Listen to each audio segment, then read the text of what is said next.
Isang magandang madaling araw po sa inyo mga amigos, mga amigas, mga kumpanyeros, mga kumpanyeras. Ako po ang inyong lingkod, Attorney Rene Bueno.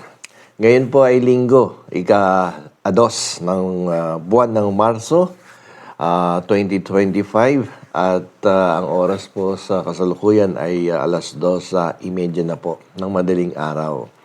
Kaya ako'y madaling araw nakapag-vlog sapagkat kahapon ay medyo marami tayong kinausap.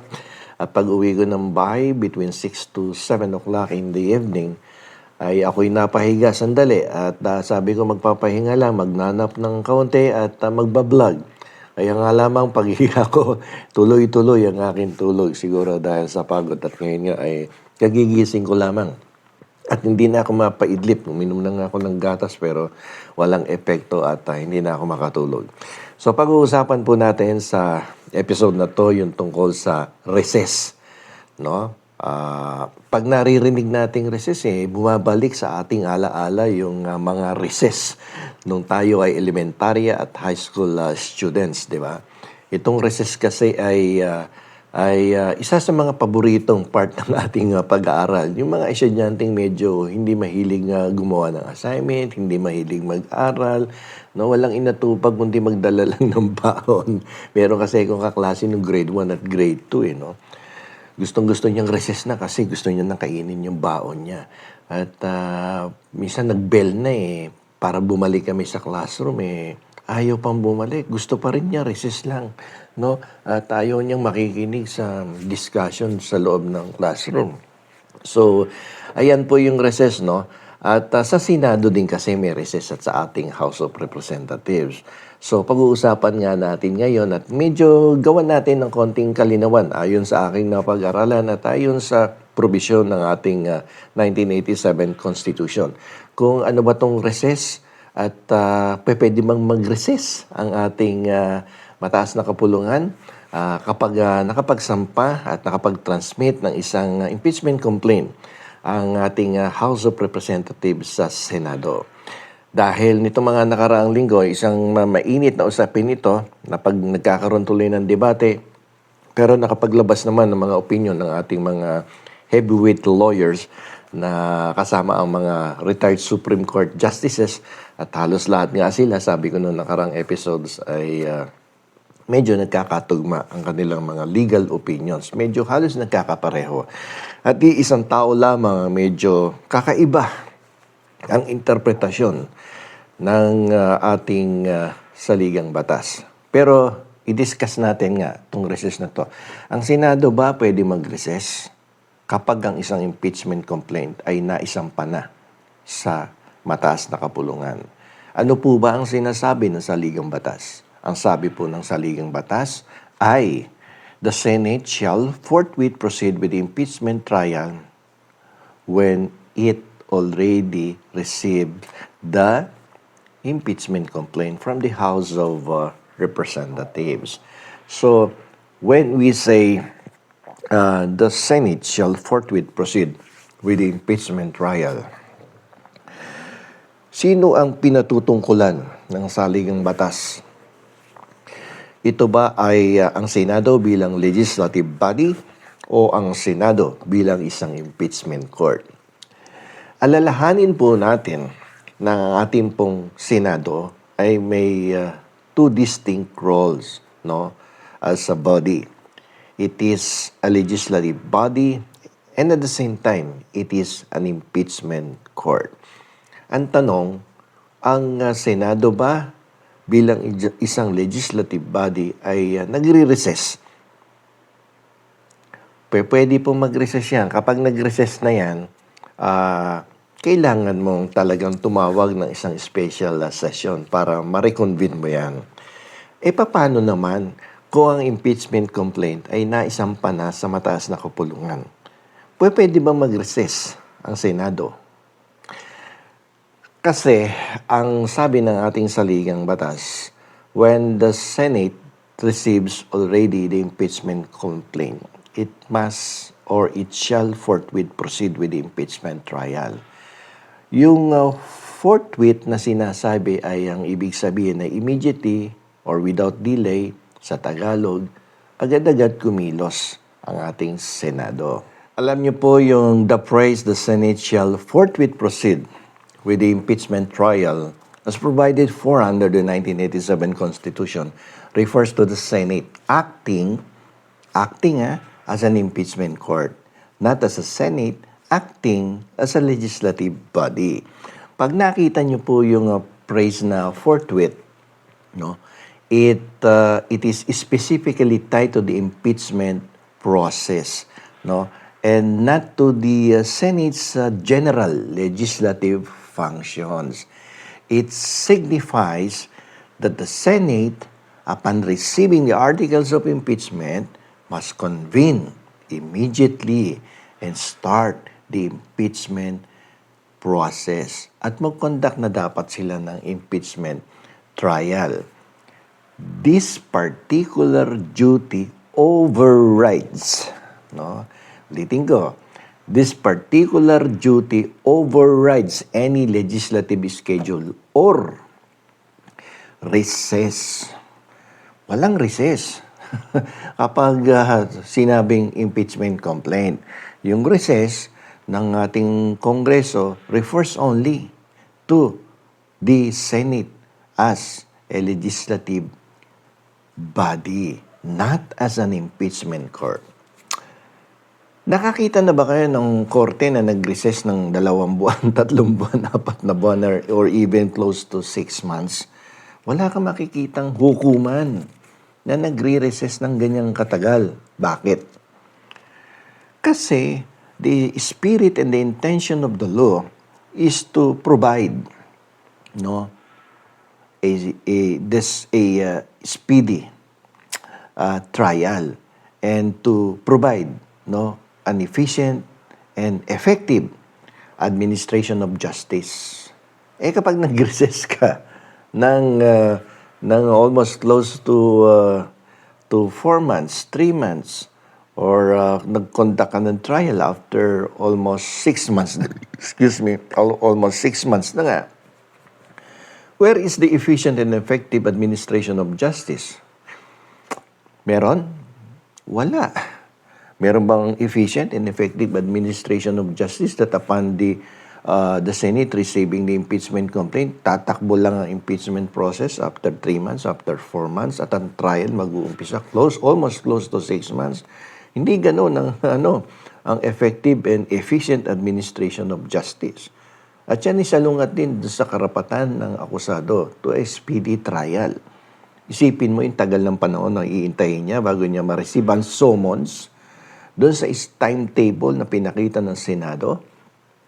Ang summons ipapadala mo lamang 2 days or 3 days after na mag-convene kayo on July 2. Kung di ako magkamali, 3 or 4 of June. Papadala ang summons. At yung summons na yun, yung subpoena, parang subpoena din yun. Almost similar to subpoena. At yun, nire-require ang akusado na sumagot at magpaliwanag kung may katotohanan ang mga reklamong inihain laban sa kanya sa House of Representatives, no, sa Senado. At kapag yan ay inumpisahan ng almost 4 months, 5 months, or 6 months, wala na yung speedy and efficient administration of justice.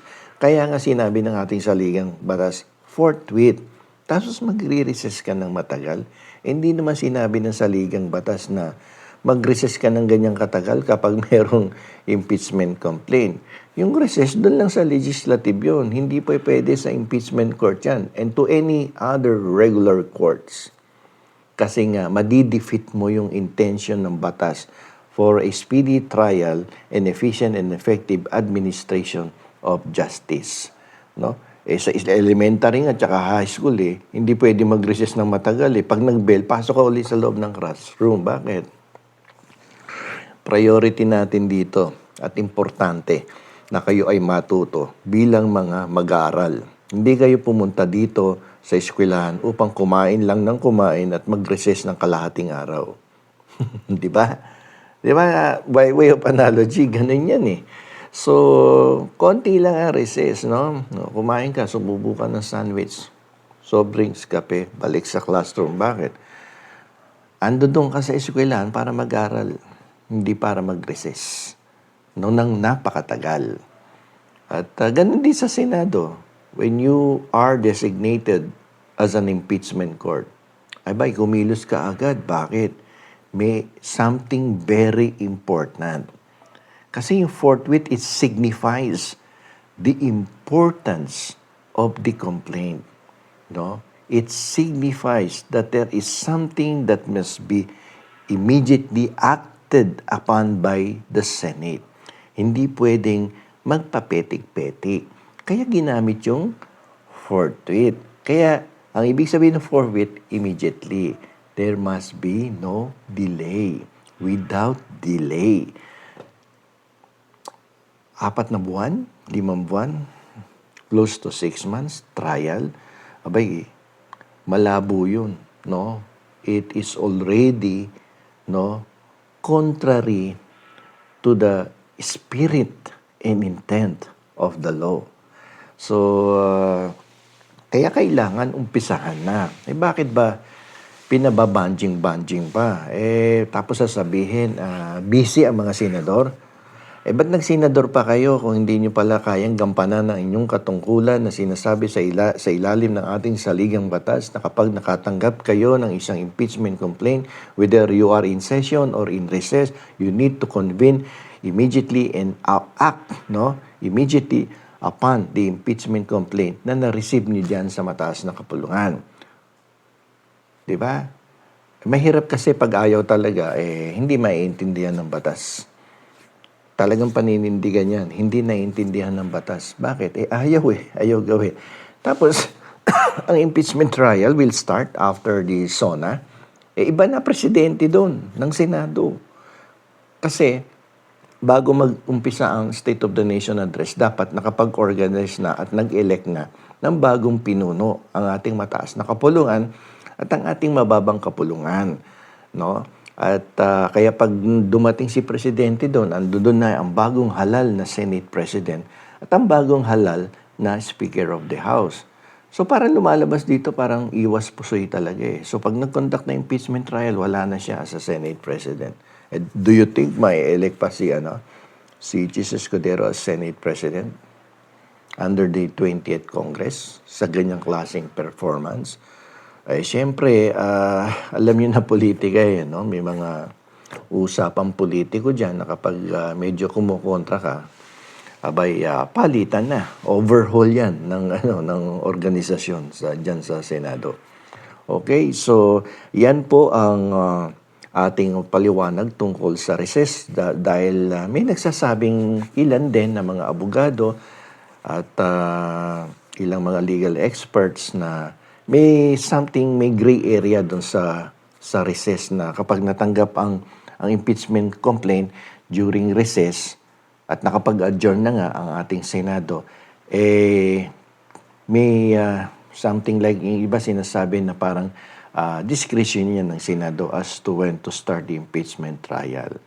So sa akin, ang aking legal na opinion, ito ay akin lang namang o legal na opinion, kapag dumating ang impeachment complaint, at tama naman si Senator Coco Pimentel na agad-agad talagang mag-conduct ka ng impeachment trial na dyan. Pag-organize mo na, siyempre, padala ng summons, tapos impeachment trial na.